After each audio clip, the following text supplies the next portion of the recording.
So now I guess we can talk a little bit about our engagement story if you want to do that. So most people think that we got engaged in Jamaica. I turned 30 this year and he completed residency this year. And so a big group of us went to Jamaica to celebrate the obviously big accomplishment and then being able to see 30.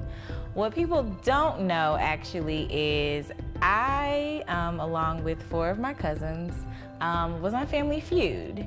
And the episode, hopefully by now, when you guys are watching it, hopefully has aired. But if not, it should air before the end of March.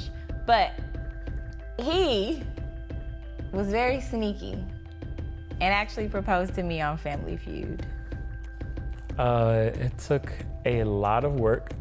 So I was actually at work on a shift in the emergency department when I was telling some of my coworkers, yeah, so she's gonna be on Family Feud with her cousins, and I still haven't figured out how I want to propose because I had option A and option B. Option A would something extravagant and random that I had not thought of yet, that God had not blessed me with the wisdom to be able to comprehend. Option B was that I'll just propose to her in Jamaica. I figured that, hey, it's a beautiful place and it'll be for her 30th birthday. We'll make it happen. In my mind, he would never do that because it just seemed obvious. And so people kept asking me, it's gonna happen in Jamaica. Like, you think it's gonna happen? And I'm like, no, like, it's too obvious. He's not going to do that. I knew that I wanted to do it around then, but I just couldn't figure out how. So then when I was on that shift, and I talked about Family Feud, somebody just said, hey, why don't you just propose on Family Feud? And I thought, that's it. That's how I'm gonna make this happen. So after that point, I talked to her cousin who got in contact with one of the producers. They gave me the cell phone information, and we started texting back and forth. And he said, hey, this is a great idea. Let's do this, and let's do this right. As the time is leading up, I need you to get me all of this information about when you're gonna be there, and we will get it all sorted out. At that point, I had not purchased the ring yet. I knew which ring that I wanted to buy. Here, you can show them the ring. So I had picked out the stone, I had a custom setting made and all that stuff, and I knew everything that I wanted to do, but I really did not have it in hand yet. And that was the problem. Because I needed to be in LA on a very specific day, and the ring wasn't supposed to come until about 3 or 4 days afterwards. So I started emailing the jeweler because I had custom designed it online and stuff, and they started getting it all set. And they said, look, we'll do a rush order for you. We will get it here on the weekend. Like, don't worry, as long as somebody's there, we will have it to you. So by some stroke of God and everything lining up, I got it the Friday before I was supposed to be in LA. And so then I was texting her as if I'm from Kansas City. Well, sorry, I was texting her as if I was still in Kansas City. And he was down the street from my hotel. Literally down the street. I could walk from my Airbnb to her hotel. So then Monday morning hits, and at the studio, they actually take their cell phones away for the entire day. So she texts me in the morning and says, hey, I know you have a bunch of stuff, a bunch of things you have to do, so have a good day, and I'll let you know after we're done. I said, okay, great, have a good day, And I almost said at one point, I'll see you later. So that didn't happen though. So she got her phone taken away, and I started texting Bryce, the producer. And I get to the studio, and they start taking me around on this golf cart around the back. Well, you got stuck first because they just spelled your name wrong. yeah, they spelled my name wrong on the security stuff, and then they wouldn't let me in. And then so I started texting Bryce and like, hey, they won't let me in. It's almost 10 o'clock. I don't know what's happening here. I need your help. And so Bryce says, hey, calm down. He comes and gets me on the golf cart. They take me around back and everything so that nobody can see me. And then they put me in a tent. Right next to the building that I'm in. The competitors saw him, but I never saw him. So, I mean, I guess that's the important part. But they just thought that he was just another producer that was on the lot. And I had these really distinct circle rimmed glasses on. And so anytime anybody saw me, it was very, very obvious who I was. So they finished up their practice round, and then I went up and I met the directors and everything. And initially, Steve Harvey wasn't supposed to be a part of it. They said he would just step back and they would let me come and do my thing. They said keep it to under a couple minutes because if we wanted to get it on TV, I can't let her just kind of take over. So I practiced and practiced and practiced everything that I wanted to say. And I had everything spot on. 45 seconds is how long they're supposed to take. Then Uncle Steve heard about it, and he said, this is my show. I'm going to set it up. And when I say Uncle Steve, I mean this guy is He's amazing. Most amazing guy I've He's so genuine. Yeah, he's such a good guy. You know, shout out to Steve Harvey. He's an amazing guy. Thank you so much. So he gets involved, and now the details from what I remember and what she remembers might be a little bit different at this point, because what I remember is Steve Harvey talking with them, because you know they do the introductions on Family Feud, and hopefully you guys have seen it by now. So if there's any discrepancies between what we remember and what actually happened, charge it to our heads and not our hearts, because we remember what we wanted to remember, okay? Uncle Steve asked me, was I single or married? And my response to him was, I'm in a relationship, but I'm not married, but it's coming.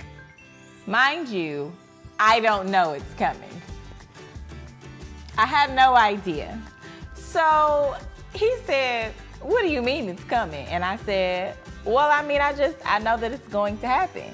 He said, well, tell me about him.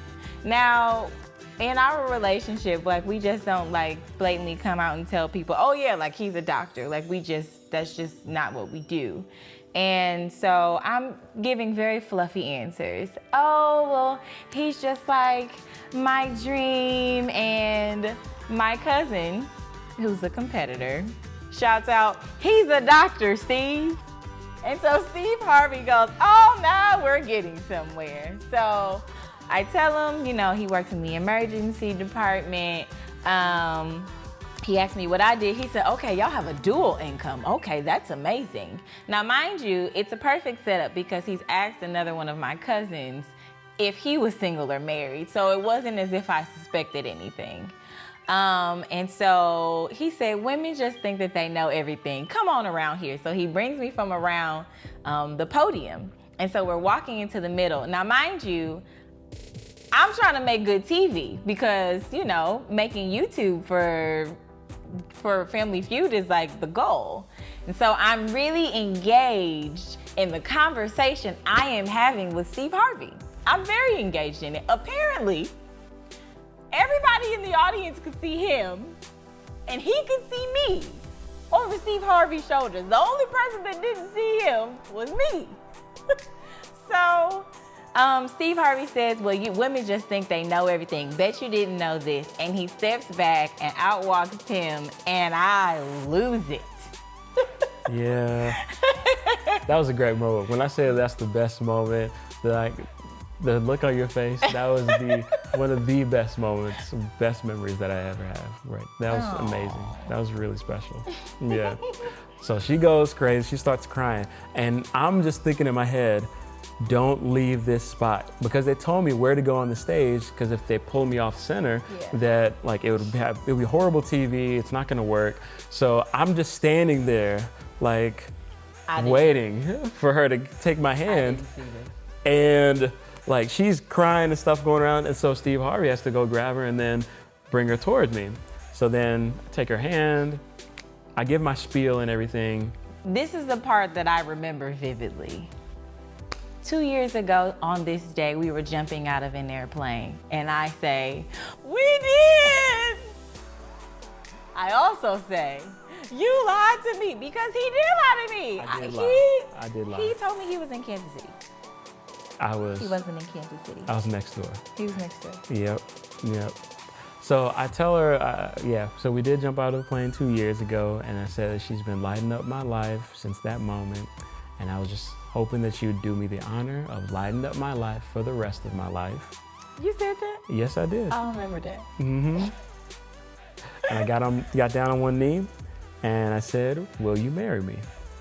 And she said yes. And then I had practiced everything up until that point. I had never practiced taking the ring out of the box and then put it on her finger.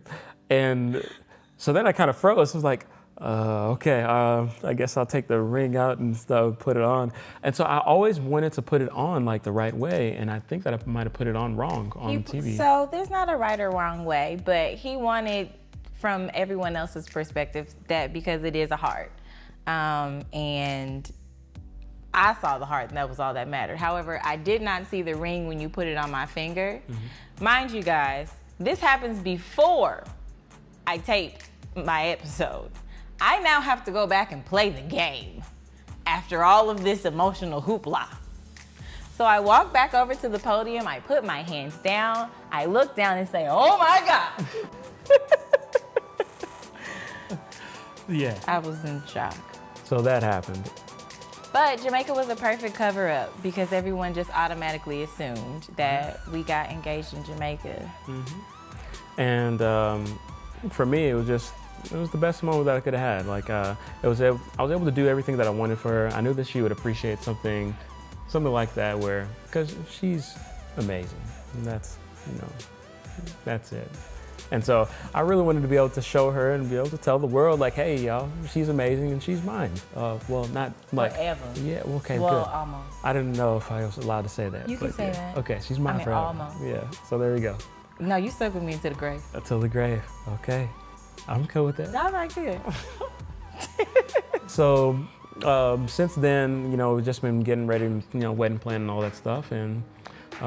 We cannot wait to share our day with you, our vision with you, and just ask for your continued prayers as we embark on the next leg of our journey into eternity.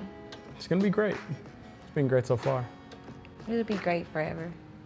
Yeah, didn't I just say it? Mountains and valleys. Ain't no mountain high. Ain't no valley low. Ain't no river wide the big. Thank you guys. We'll see you later. You want to wave? Okay, no wave? All right, thank you guys. See you later. Bye. Bye.